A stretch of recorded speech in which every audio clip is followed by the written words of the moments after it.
Hi, this is Tom, and today I want to talk to you about the 3 mistakes that people make when remodeling. The first one is they have, I'm just gonna say it, awful painters. Oh my gosh, what is worse than going through a home where you know somebody's worked so hard to see bad paint on the wall? I just really recommend using a good painter. If you want your home to look like a new home, you need to have painters that have painted new homes or can paint new homes. When you get a bad paint job, and often that is seen in certain areas like carpentry, and that's seen in just the way something is finished out. Maybe it's drywall. You need to see that, and that needs to be done well. And it's a very skilled job. I can't do it.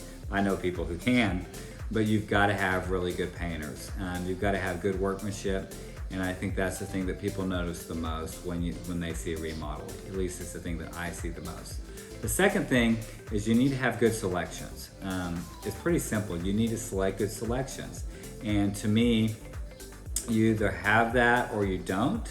And I feel that probably 95% of us would really benefit from having an interior decorator or somebody who does this for a living as far as selections help you out. I think it's just, the best thing to do is that way you're with the times and they're not doing anything that's stupid. I see a lot of folks, unfortunately, they decorate and they do some kind of bad things. They pick the wrong paint. They use lighting that's maybe outdated. They do something that they don't have to do. And, or maybe everything doesn't flow together. So if you have a competent interior decorator, stager, put all that stuff together and make sure that it's done right. It's a little bit of extra money at the beginning, but trust me, you're not gonna really, you're gonna like the results. And if you don't, you can stop the project. So I think it's a smart thing to get everything laid out before you start. And then the final thing that I think is so important is people get over budget on these things. They don't think that the home the remodel is going to take that much, and it takes more. And so I think that's a little bit of preparation before. I think it's not using shoddy workmanship.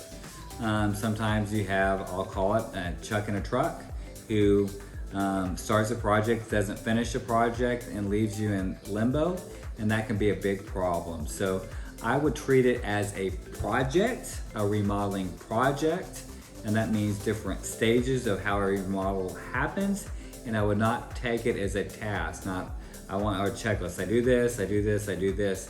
It needs to be a project that this is how it all works out, and this is how it's all laid out, and that'll have you have a much better result. I think you'll be happier. I think when guests come over, they'll love it. That's all I got. Thanks, guys.